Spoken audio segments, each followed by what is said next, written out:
Hello everyone, welcome back to my channel. So today we are going to be talking about the final chapters of The Family Upstairs by Lisa Jewell. This is going to be just a quick rundown and then also my feelings about the book at the end of this video. Honestly, just a quick snippet of my feelings. I'm getting through this video pretty quickly because yeah, that's kind of reflective of what I have to say of this book.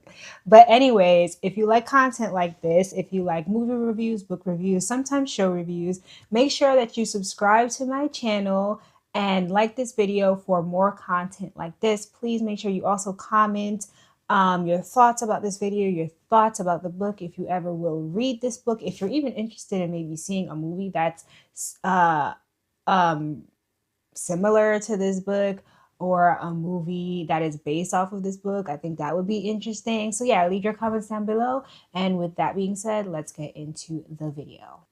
So this is chapters 42 through 69, and we're at the point where Libby is continuing to work with Miller Road to track down the people that used to live in Chelsea Mansion. And they're also trying to figure out what really happened at the mansion, because the whole group suicide pact doesn't really make any type of sense to them.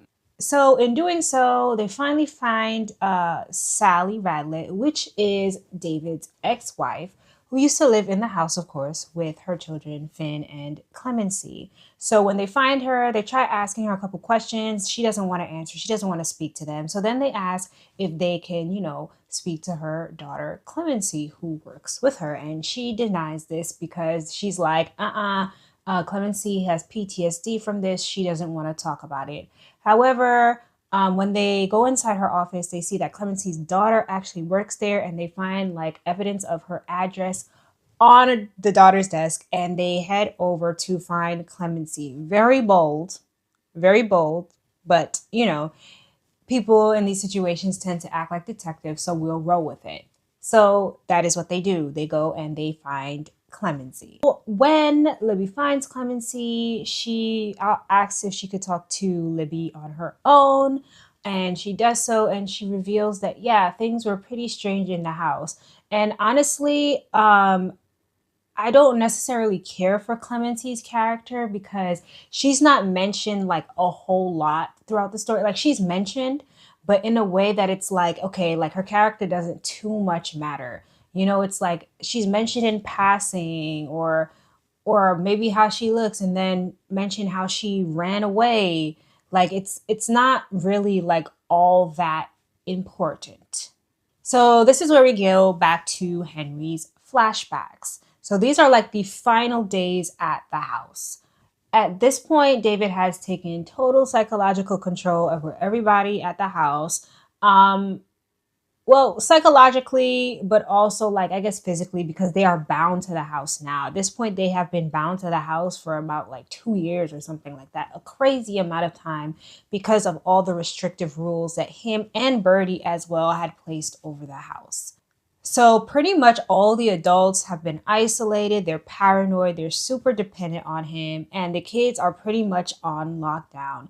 They are the ones who actually seem to be even more slightly aware about how evil he is, but I digress.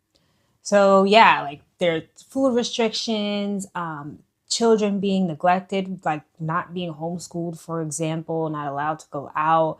They're becoming emaciated, things of that nature. And not only this, but Martina, who I don't recall if I mentioned this in the last video or if this happened in these chapters. Sorry, I read this book quite a bit ago, but Martina had become pregnant with David's child, and Henry brewed a concoction that he learned from Justin to give her to make her lose the baby. And so Martina, Henry's mother, was now grieving the baby. And the only reason she was pregnant is because Birdie couldn't get pregnant, and they wanted this baby to be theirs. Also, Henry seems to be deeply detached from himself at this point. He seems disturbed. And yeah, and we can see kind of evidence of this because, lo and behold, the person who Libby and Miller Rowe ended up staying with was not Finn, but it was Henry pretending to be Finn. And we learned that he kind of had this little obsession with him. Things that he said happened that Finn did to him are actually things that he did to Finn. Clemency describes him as being mentally disturbed.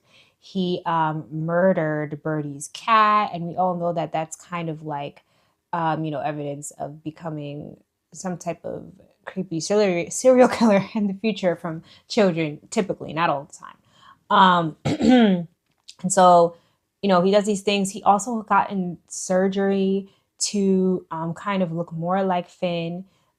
He does admit to putting tracking devices on Libby's phone and also audio so that he can listen in, into which he shows his sister, Lucy, who he's at the house with, and they listen into her conversation with Clemency. There's a whole lot going on. So the big reveal is pretty much that the adults didn't commit this suicide pact, as we already know. Instead, it was David who accidentally killed all of them. His goal was pretty much to just give them this concoction that he learned from Justin to put them in like more of a deep sleep so that all of him and the kids and baby Serenity, who I will get back to in a minute, would be able to escape. However, Birdie wakes up. He grabs something and he ends up killing Birdie. And then when he goes to check on the other adults, it turns out that he must have given them too much of whatever concoction this is because they're all dead now. And so what he does is he puts their hands together and makes it look like they were in some type of suicide pact. From there on, they're trying to decide what to do.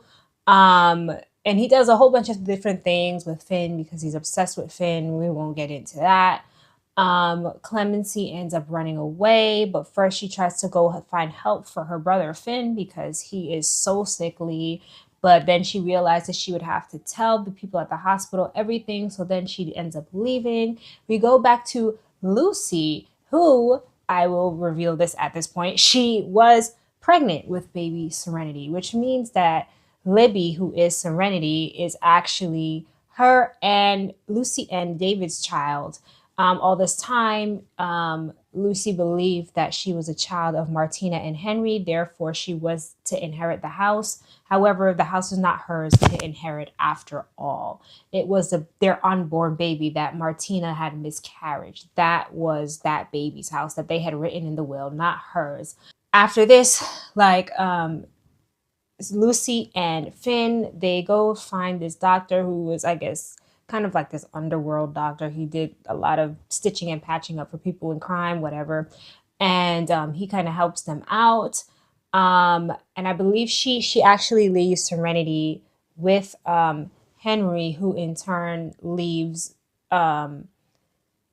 Serenity with in the house for the cops to find. Throughout all of this is what we learn pretty much from Clemency and all these things that we're recalling through what happened with Henry and Lucy and all that jazz.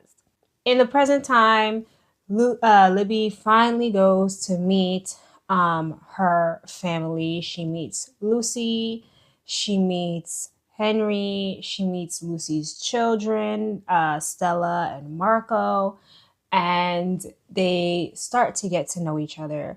But, there is still evidence that Henry is a little bit off.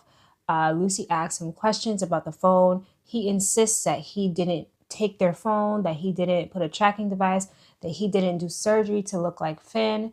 But we know that this is untrue because he admitted through his own narration prior to this in the book that he did do all of these things. So it's either he's lying because he's just embarrassed because of these things, or he's lying because there's some, underlying like creep factor to him. And yeah, so we pretty much end the book with Libby finding her actual family. They give up the mansion. They get to know each other. They kind of start looking for Finn. And yeah, that's that. So honestly, my opinion of this book. I am pretty disappointed with this book. I don't really feel like much happened throughout it. I don't really feel like there was a big reveal. I mean, it's okay that we knew from the beginning that these people didn't actually kill, like they didn't actually have do like a suicide pact. But I thought that there was going to be some bigger reveal at the end.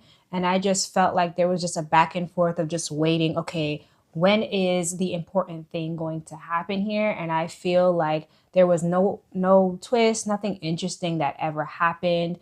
I feel like we do a lot of making people seem very mysterious when in turn I just really don't think they were all that mysterious at all. I was just very bored and trying to get through this book. I know that there is a second book. I've read that people were kind of disappointed with that book as well. But I've also read that she has two other books that people thought were interesting. Not like that, those are the only two, but there's two others that people find interesting. So yeah, I guess we will see about those. I don't think I'm going to read it. I don't think I'm going to read the second part to this book either. But yeah, that's my opinion. That is the review slash you know, of this book, The Family Upstairs by Lisa Jewell. Once again, if you're interested in content like this, make sure you like, comment, share, and subscribe to my channel to get more content like this. And I will see you in the next one. Bye.